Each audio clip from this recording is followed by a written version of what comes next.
Welcome to Valerie's Real Talk Podcast. This is Valerie Smith, your host, and this is episode 2. Today I'm going to speak to you about mindfulness, a word that is not new to anyone, and maybe it is. I love mindfulness because I'm going to talk about it because it keeps you in the present moment. It makes you think about the now, not the past, because the past is gone.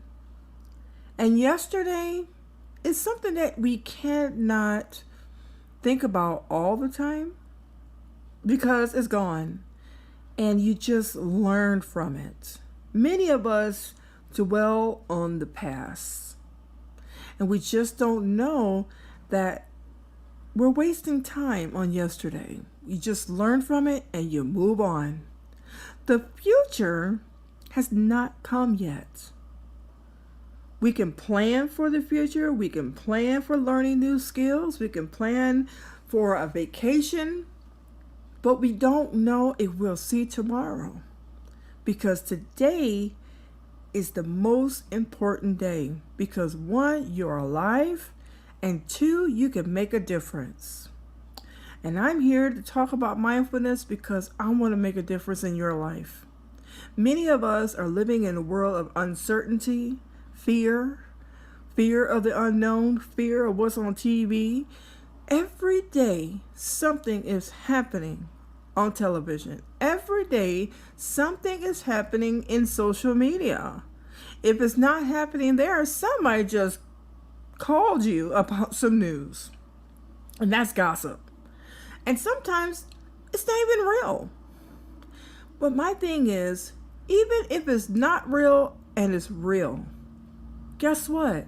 You have a choice.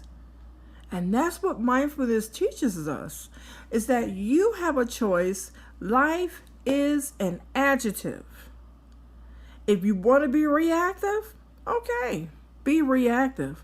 But if you want peace in your life, you have to learn one thing, is that you have control of your thoughts. You have control of your mind. You have a choice to say enough is enough. It's all about me. It's all about being in that present moment. And these are your choices and nobody else's. Let me just give you a little bit about mindfulness and my mindful journey. I started mindfulness in 2016. I was talking with my nutritionist and she noticed that I get agitated. There are times where I didn't know how to say no. Everything was yes. And she said one day, I think you need to practice mindfulness. And that's going to help you with your decision making. It's going to help you with prioritizing what's important, what's not important, because you matter. And I started practicing it, and believe me, I felt better than ever before. Because 1, I start looking at problems as, is it important for me to respond or should I just let it go? And now I just look at people like they're just silly. They are. Because some things just don't make sense. It don't resonate with me. But I'm going to tell you something. That mindfulness is not a one-way street. And you think it's going to be, it's going to solve my problems in one day. No, you're practicing every day mindfulness. It could be through meditation, or it could be just problem solving everything you do that day. Not yesterday, not tomorrow, but that day. And it's the most, I will say, the practice is amazing. It is. It's amazing practice because you start feeling more centered, I would say, within your 3rd month of practicing. And by 6 months, the person that was making you mad, you're going to look at them like they're silly. You're going to look like, oh my God, I cannot believe that I was actually responding to this individual 6 months ago. And now you're at peace with yourself.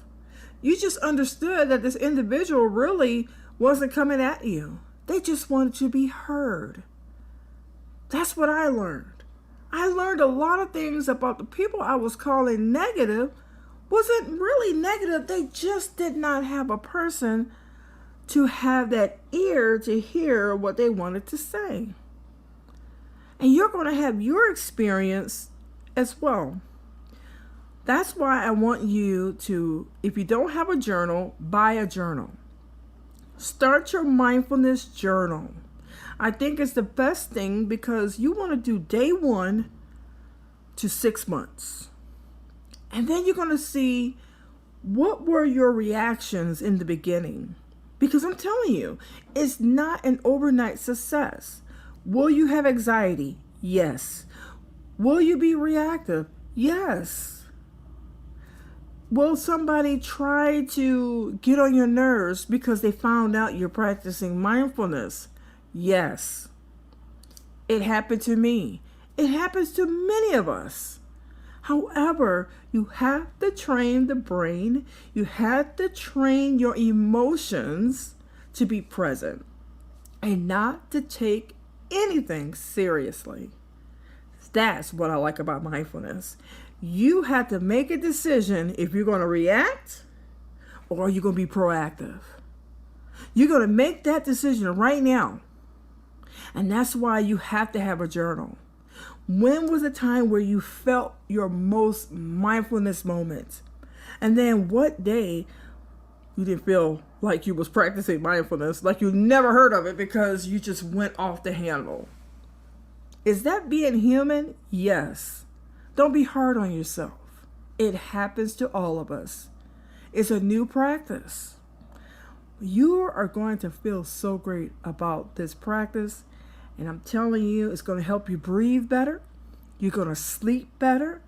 When you eat your food, and I'm pretty sure you heard of mindful eating, because you're just going to put your laptop down. You're going to put your phone on vibrate. You're just going to pay attention to the food that you're eating. This nutritious food that you took the time to put in your body without no distractions. Same thing with reading a book, taking a walk. If you're exercising, I'm not saying don't have music, but don't answer any phone calls. It's your time to exercise, to get fit. That is what mindfulness does for you. You're making those non-negotiable time for yourself. And trust me, if we're talking about self-care here, mindfulness is that. Never look at self-care as selfish. Don't look at your friends and say, I'm so sorry. Do not apologize. This is your time. This is your mindful moment. And not only that, you're teaching your friends and family that you matter. And they will follow suit. They'll get their journal.